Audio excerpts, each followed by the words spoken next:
জিলাৰ কলাইগাঁও মডেল হাস্পতালৰ এগৰাকী চিকিৎসকে ৰোগীৰ পৰা উৎকোচ লোৱা বুলি অলপতে উঠা অভিযোগক লৈ বিভিন্ন মহলত প্ৰতিক্ৰিয়া অব্যাহত আছে। এয়া যোৱা 24 জুলাই ঘটনা। এগৰাকী কেঞ্চাৰ ৰোগীয়ে চৰকাৰী অনুদান লাভ কৰাৰ বাবে আবেদন জনাবলৈ হাস্পতালখনৰ চিকিৎসক চন্দ্ৰ পায়েঙৰ পৰা এখন প্ৰমাণপত্ৰ বিচাৰোতে চিকিৎসকগৰাকীয়ে ৰোগীজনৰ পৰা উৎকোচ বিচৰা বুলি অভিযোগ তুলিছিল কলাইগাঁও আঞ্চলিক ছাত্ৰ সন্থাই।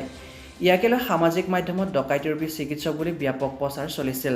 আজি ঘটনাটি দৃষ্টিগোচৰ হোৱাত স্থানীয় সচেতন লোকসকলে দুখ প্ৰকাশ কৰে। কলাইগাঁও ডক্টৰ আৰু ছাত্ৰ সন্থাৰ লগত যিটো মতানৈক্য চলি আছে, এই মতানৈক্যটো আমি ৰাইজ আৰু ছাত্ৰ সন্থাৰ লগত লগ হৈ মতানৈক্যটো আমি আঁতৰ কৰিব বিচাৰিছোঁ। অঞ্চলটোত সুদীৰ্ঘ 30-40 বছৰে স্বাস্থ্য সেৱা আগবঢ়াই অহা সকলোৰে প্ৰিয় চিকিৎসকগৰাকীক এনে অপযোগ দিয়া কাৰ্য দুৰ্ভাগ্যজনক বুলি স্থানীয় সচেতন ৰাইজে মন্তব্য কৰিছে। চিকিৎসকগৰাকীৰ ওপৰত অনা এনে অপবাদত প্ৰতিক্ৰিয়া প্ৰকাশ কৰিছে বিভিন্নজনে। কলাইগাঁৱৰ পৰা জিতেন বসুমতাৰী আৰু ভৱেন বনিয়াৰ ৰিপৰ্ট, নিউজ 24 বড়োলেণ্ড। ইমান তেওঁক আজি মই এইটোও কওঁ, মানুহজনক সেই সময়ত টিভিত যি দেখিছোঁ তেওঁকতো চাৰ্চ কৰিছে, ধমকি দিছে, ডকাইত চকাইত পৰ্যন্ত কৰিছে। এনেকুৱা ধৰণৰ কথাটো তেনেকুৱা ধৰণৰকৈ ক'ব নালাগে নেকি?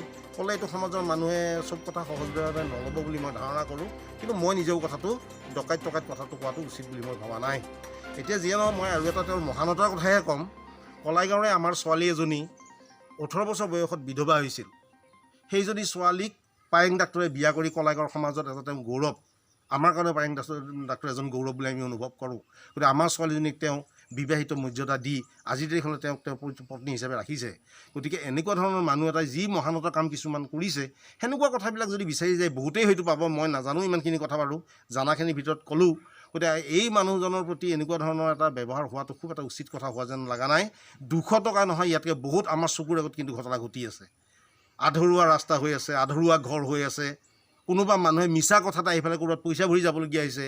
কোনো সংগঠনে কেতিয়াবা কাৰোবাক বিচাৰ কৰি দিয়াৰ নামত তেওঁলোকৰ পৰা পইচা লৈছে, সেনেকুৱা ধৰণৰ অবজেকশ্যনবিলাকো আছে।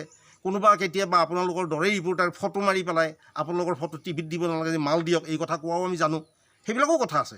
তো আজি মই কাৰো কথা নকওঁ অমুক মানুহজনে কৰিছে বুলি।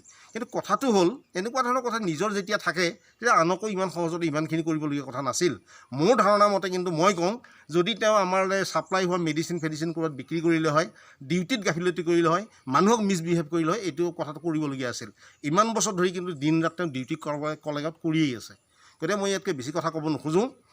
আজিৰ তাৰিখত কিন্তু এই লকডাউনৰ সময়ত কলাইগাঁৱত ডাঙৰ এটা সমস্যা হৈছে মানুহৰ ডাক্তৰক লৈ পেলাই। গতিকে সেই মানুহবিলাকে কিন্তু এই মুহূৰ্তত ট্ৰিটমেণ্ট পোৱাত বহুত অসুবিধা পাইছে। গতিকে এই ক্ষেত্ৰত অতি সোনকালে সংগঠনেই হওক বা প্ৰশাসনীয় বিভাগেই হওক, আমাৰ কলাইগাঁৱত ইমিডিয়েট এজন ডাক্তৰৰ ব্যৱস্থা কৰিব লাগে। সেই ডাক্তৰটো আমি পায়েং হ'লেই ভাল পাওঁ। একমাত্ৰ ষ্টেট ডিছপেঞ্চেৰী আছিলে কলাইগাঁও, এতিয়া হৈছে আপোনাৰ মডেল হস্পিটেল। আৰু এই মডেল হস্পিটেলত 2-3জন ডাক্তৰ আছে। তাৰে আমাৰ কলাইগাঁৱৰ অঞ্চলৰ কাৰণে এজনে ডাক্তৰ, তেওঁ হ'ল চন্দ্ৰ প্ৰসাদ পায়েং, আৰু তেওঁ আজি 20-22 বছৰ ধৰি ছাৰ্ভিচ দি আছে কলাইগাঁৱত। তেওঁ আগতে ৰাতিও ইয়াত ছাৰ্ভিচ দিছিলে। এতিয়া কিন্তু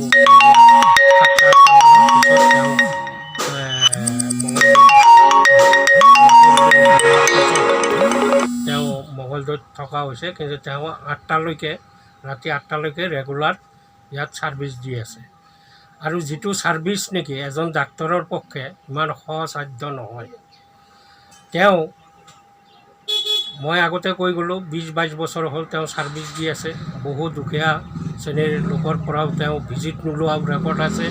অথচ ভিজিট নলৈ উল্টা প্ৰেছক্ৰিপশ্যন কৰাৰ পিছত আকৌ তেওঁ সোধে যে মানুহজনৰ পইচা আছে নে নাই। যদি পইচা নাই, তেওঁৰ পকেটৰ পৰা ভিজিটৰ পইচাটো নলয়ে, পকেটৰ পৰা ঔষধ কিনাৰ পইচাও দিয়া তেওঁৰ ৰেকৰ্ড আছে বা আমি জানো।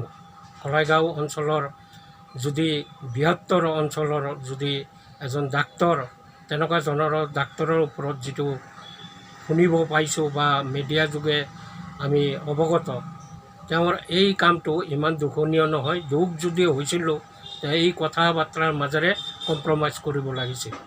মানুহ মাত্ৰে ভুল হয়, মানুহৰ দুখ গুণে মানুহ মানুহৰ যদি খালি গুণে থাকিলে হয়, দুখ নাথাকিলে হয়, তেনে মানুহ এই জীৱ শ্ৰেষ্ঠ নহ'ল হয়।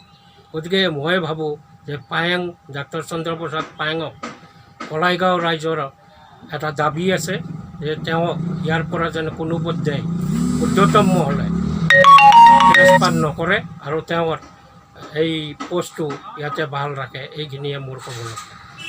কলাইগাঁৱত আজি সুদীৰ্ঘ 23 বছৰ ধৰি চিকিৎসক হিচাপে কাৰ্যনিৰ্বাহ কৰি আছে আৰু তেখেতৰ এই কাৰ্যকালত কোনো এজন ব্যক্তিৰ পৰা আজিৰ পৰা বিৰূপ মন্তব্য বা তেওঁ উপযুক্ত চিকিৎসক নহয় বুলি কোনো ধৰণৰ কথা শুনোৱা আমাৰ পৰিলক্ষিত হোৱা নাই।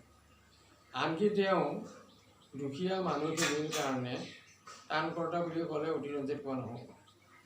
বহুতে তেওঁক ভগৱান বুলিয়ে ক'ব বিচাৰে, কাৰণ এনেকুৱা কিছুমান দুখীয়া মানুহ আহে, তেওঁক আহি কয় ছাৰ মোৰ ভিজিট দিবলৈ পইচা নাই। এতিয়াতো ভিজিট লোৱাটো দূৰৰ কথা, তেওঁৰ পকেটৰ পৰা ঔষধ কিনা পইচাটো দি পঠিয়ায়। আৰু এই কথাবিলাক আমি নিজ চকুৰে দেখা কথা। তেনে ক্ষেত্ৰত পায়েং ডাক্তৰৰ বিৰুদ্ধে কোনোবাই যদি ষড়যন্ত্ৰমূলকভাৱে কিছুমান কথা বা উদ্দেশ্য প্ৰণোদিতভাৱে কোনোবাই কিবা কৰি কয়, তেতিয়াহ'লে আমি অকণমান শুনিবলৈ টান পাওঁ।